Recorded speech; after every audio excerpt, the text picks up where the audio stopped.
Good Tuesday morning, everyone. Welcome back. You are watching the Kaiser Report. Thank you so much for tuning in. We really appreciate you here. Kaiser and I have been out in the cold weather this morning. It dropped down into the low 40s overnight. So we were out blowing some leaves, and Kaiser got a little exercise in before the program today. And it is quite chilly still here, and forecasting into probably close to the 60s today. Beautiful fall weather just in time for the celebration of Halloween, and no king marches and things of that nature that have been quite amusing when you stop and think about what it accomplished. It accomplished little to nothing, which now we know. We watched our lawmakers one more time go out in certain cities that they represent and make fools of themselves, talking about how bad everything is under Donald Trump, whilst they ignored 8 years of Obama,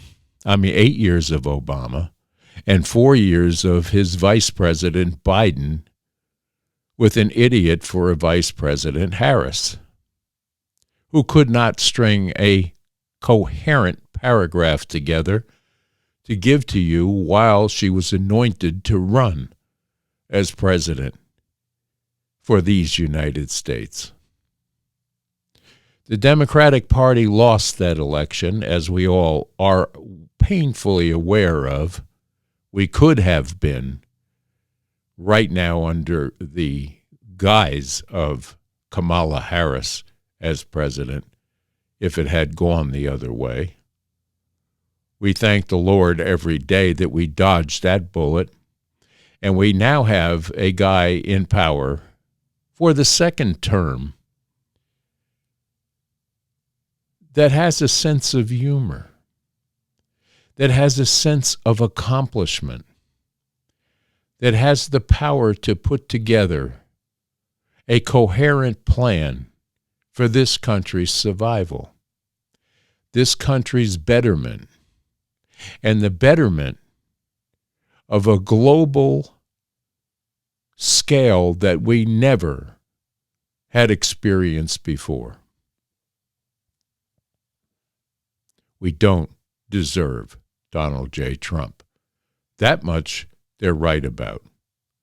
He doesn't believe he's a king, nor does anyone with a monicum of common sense who realizes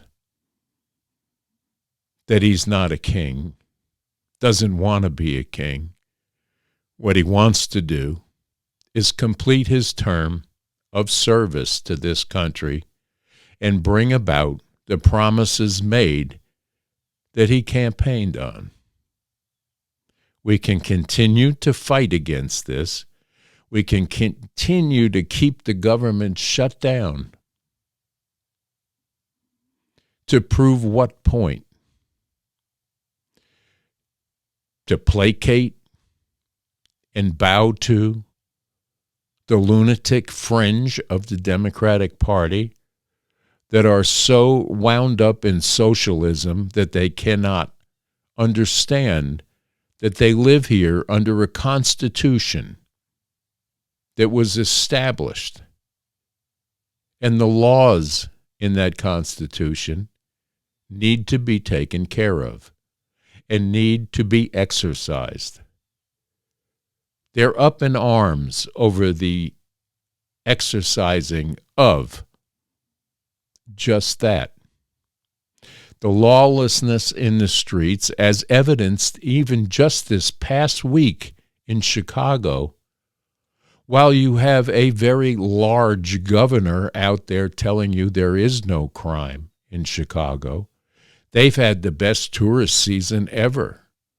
Their towns are just fabulous. There's no crime there. They don't need the help. But yet, take a look at this. And you have this governor, Get Up, who's a terrible governor. Probably he and Gavin Newsom would be probably the two worst and most naive. They're naive. Either they're naive or they're very untruthful. And he'll say, we don't want any protection. We don't need. So in the last 3 weeks, he's lost almost 20 people killed. There's no place in the world, including you can go to Afghanistan, you can go to places that you would think of. They don't even come close to this.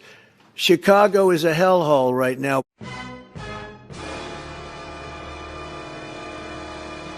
You had mentioned that crime is down in Chicago. You're right. Murders are down in Chicago by more than 30% this year compared to 2024. Shootings have fallen almost 40% according to city data, but that does still translate to 1,200 people being shot and at least 274 murders. And I'm curious if you feel satisfied with where the crime statistics are in Chicago and in Illinois overall. Look, I won't be satisfied until we get those numbers to zero, which may be never, which means I shouldn't be satisfied on any day. Look, I won't be satisfied until we get those numbers to zero, which may be never.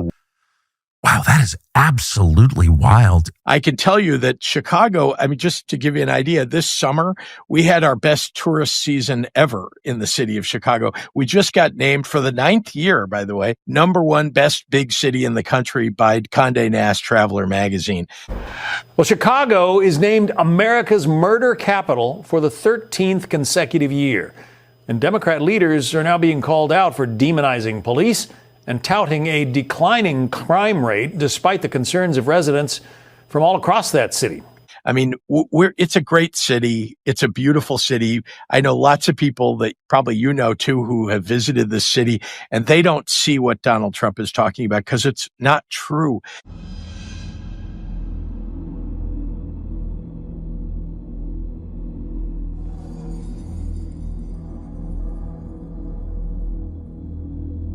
Every crime that gets committed should be pursued. The person should be pursued and arrested, particularly violent crimes. And it's one of the reasons that we've been successful at reducing crime here is that we're actually doing that on the ground.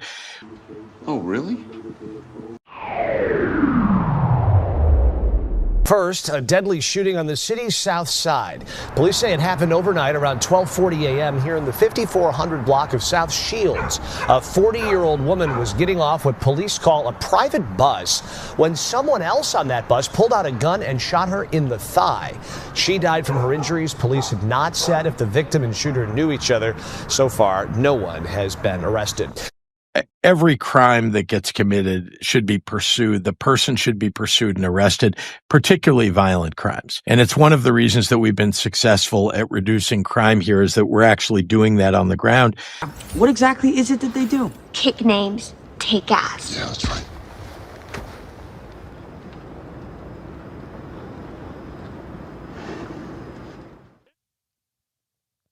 Yeah, there's no crime in the city of Chicago. There's no crime when we find somebody that had a hand in the October 7th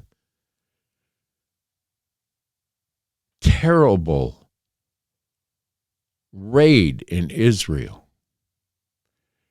that is now by the mainstream media, MSNBC, being called a Louisiana man. They rounded this guy up here illegally by invitation of Joe Biden. I think he should be sent to Tel Aviv and let them deal with him. Prosecutors say a Louisiana man participated in Hamas-led October 7th attack on Israel. They say he was an operative who armed himself and crossed into Israel with the intent to assist in Hamas's terrorist attack. According to a New York Times report, the 33-year-old suspect is now being held in a Louisiana correctional center. ABC's Olivia Rubin is following this for us. Olivia, what more do we know about this suspect and how he even ended up in Louisiana?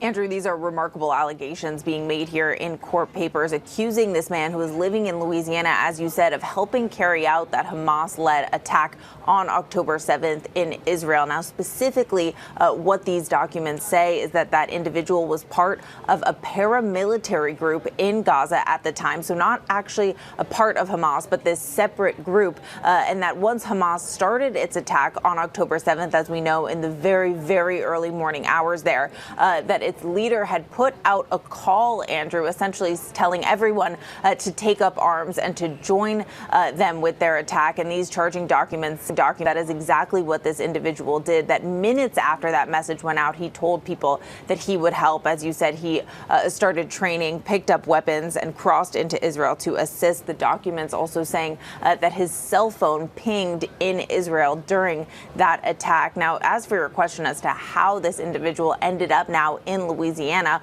well, these documents say that he then falsified a visa application, obtained legal permanent resident status, and ended up moving and living in Louisiana. And specifically, part of the way that the government here says that they found out about this was because of information that was provided by the Israeli government that came from Israel earlier this year in May. And that, of course, helped lead to kicking this off. But really striking allegations, Andrew. Striking indeed. Olivia Rubin, thank you. But yet some radical judge that was appointed by a Democrat will say that this Louisiana man was grabbed in the wrong way by ICE or whoever detained him, and more lawlessness will pursue, as always, with these Democrats that want the upset and the chaos in the streets so they can get their programs across. And you look at a state like New York, where you have the largest city, one of the most important cities in the world today, trying to be taken over by a guy from Uganda that came from nowhere, manufactured into a socialistic democratic party that wants to give everything away for free and ruin a city like New York City, now backed by its governor. She's come out and backed Mandani, finally. And in the debates, if you watched any of it, when he was asked about his support for Hochul as governor in the next election, he never would say yes. It was clear. He's in it to be in it for him and his socialistic programs that he believes is the future of the Democratic Party. And when you take a look at some of the lawmakers that were in the streets and trying to whip a crowd up against a sitting president, when you want to talk about insurrections, that's exactly what they are trying to pull off. Insurrections and chaos in the streets so they can get their way.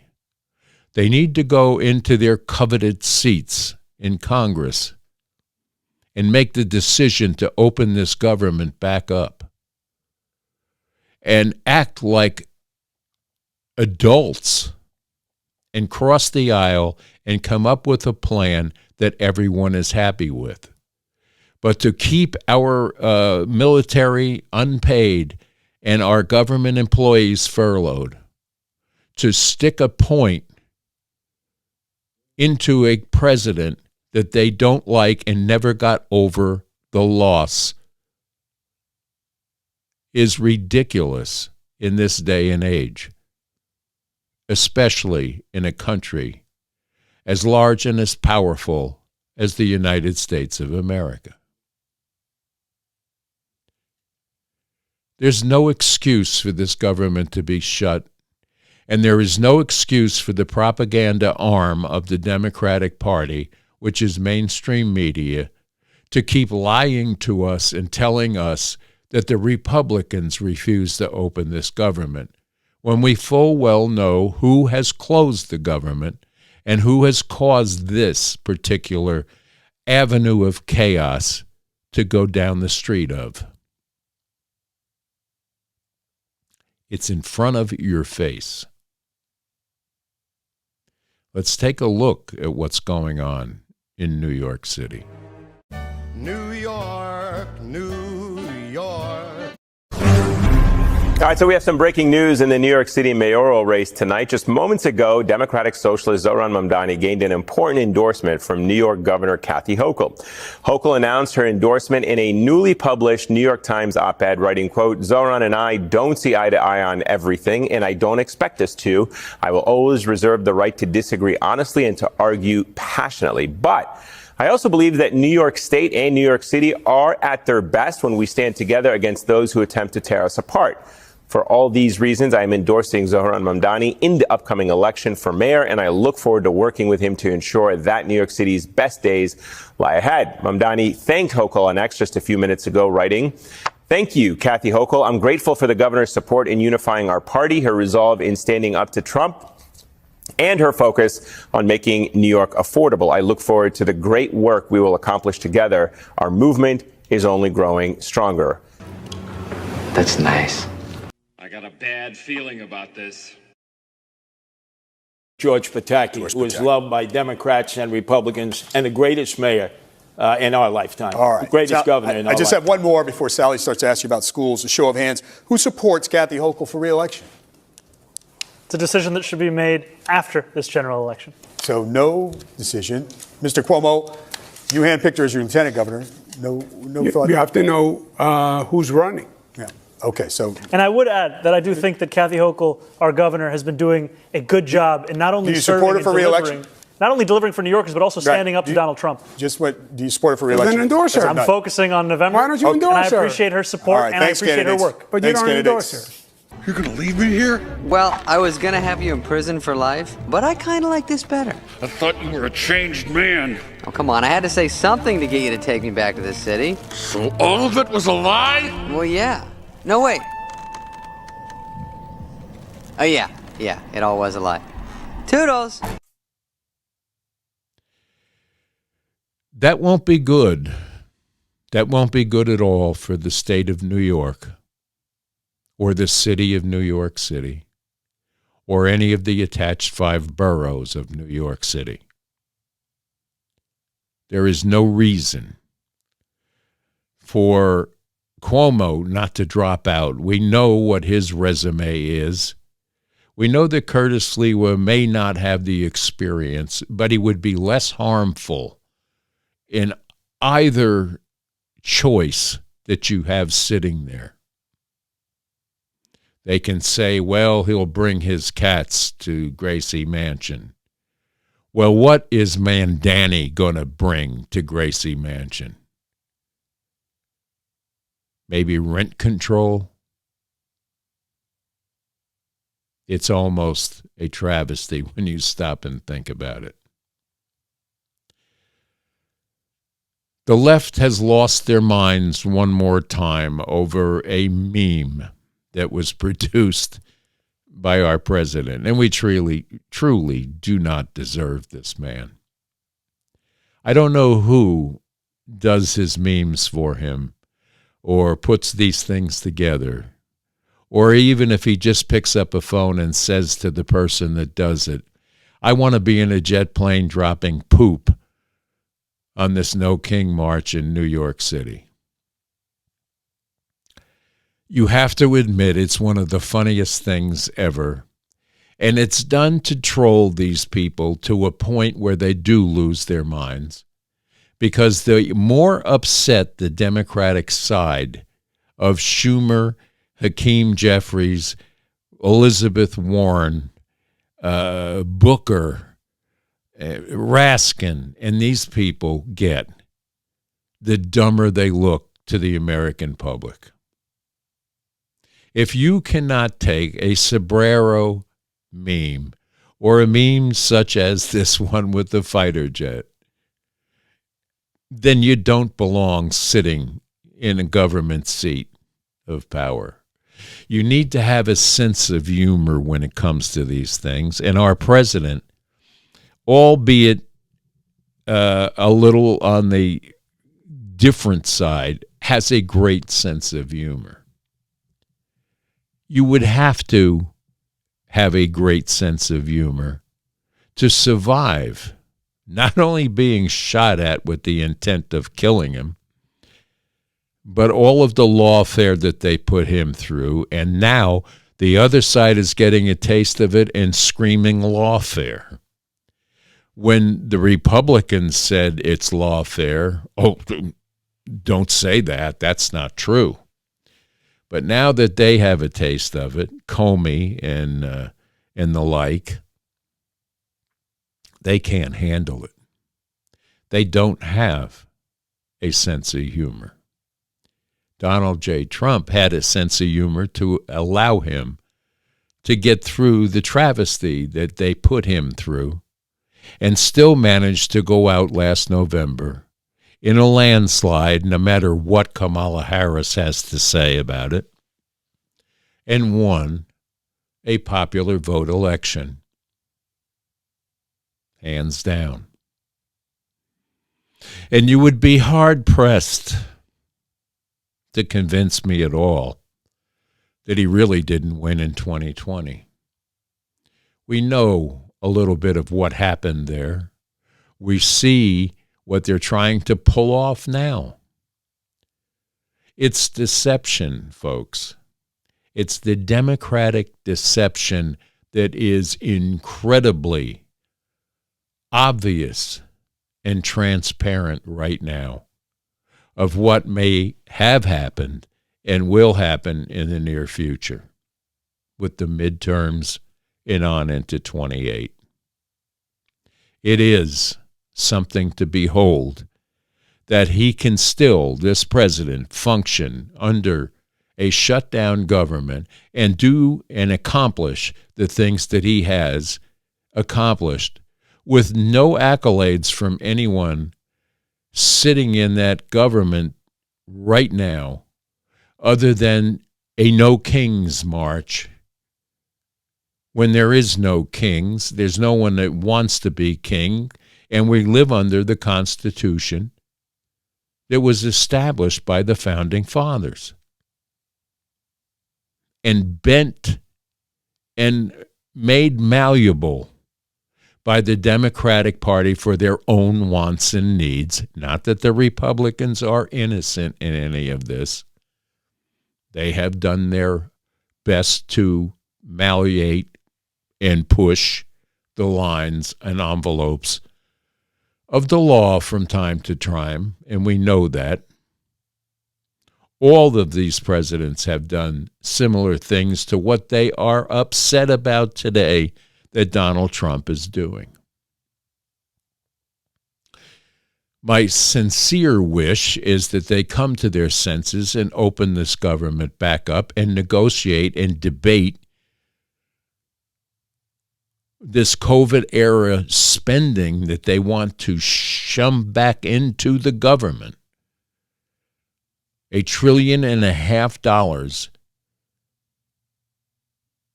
in dole-outs, literally, is what they're holding the government hostage over.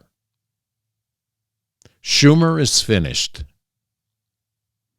When he realizes he's finished, maybe he'll go home and enjoy the millions he's packed away somewhere under the guise of a loyal government employee, as many do. And it's not relegated to one side of the aisle either.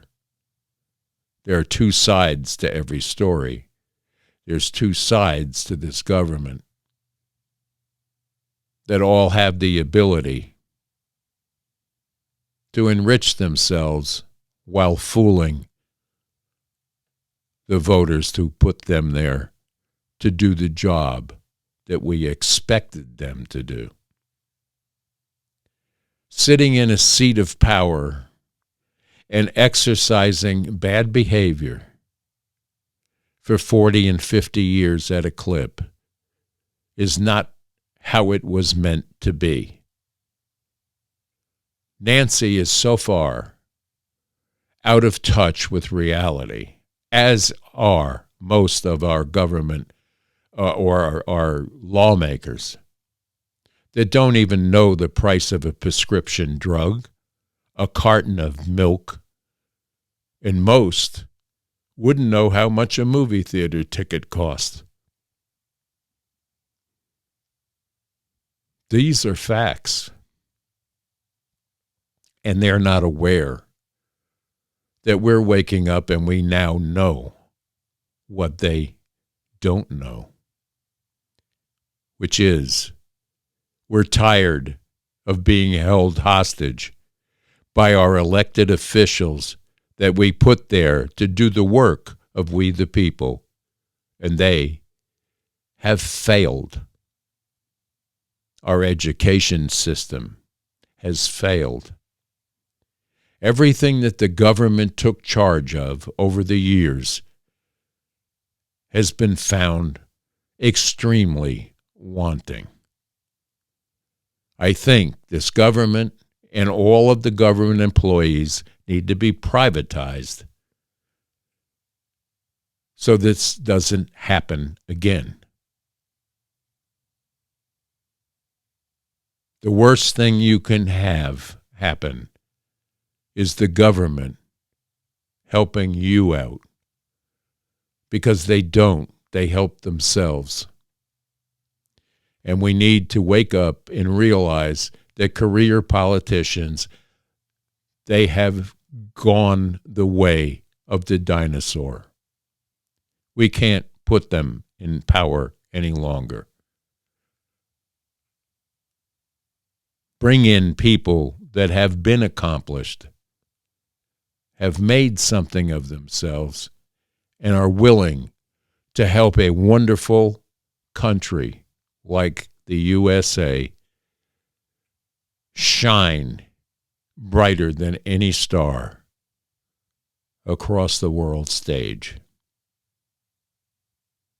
Let's just take a look at the meme that has upset the left so badly. That the President of the United States over the weekend released a video of him pooping on the American people. The President uses social media to make the point. You can argue he's probably the most effective person who's ever used social media for that. He is using satire to make a point. He is not calling for the murder of his political opponents, and that's what these people are doing. I mean, they're in one of these photos. I think there's a picture of the President hanging in effigy by a noose on one of these, one on the far end. I mean, it's unconscionable. Look, America is built on the idea of free speech. You have the right to protest. Of course, we jealously guard that. I mean, Chip and I are attorneys. We've defended that right in the courts. But what they're doing right now is different. They are trying to incite violence. It's not funny. You don't mock a president who has already had 2 failed assassination attempts on his life. This is not a game. And the idea that communists would be supporting this is unconscionable to us. I find it greatly amusing. It's almost one of his best, but I still am partial to the sombrero because it tickled every nerve that the Democratic morons that have closed this government has. And with that, we're going to wish you a great rest of this Tuesday. And stay tuned tomorrow for another Kaiser Report. But until then, stay safe, stay strong, and stay tuned to the Kaiser Report for more reactions on the silliness that is the Democratic Party. Bye-bye now, and God bless you all.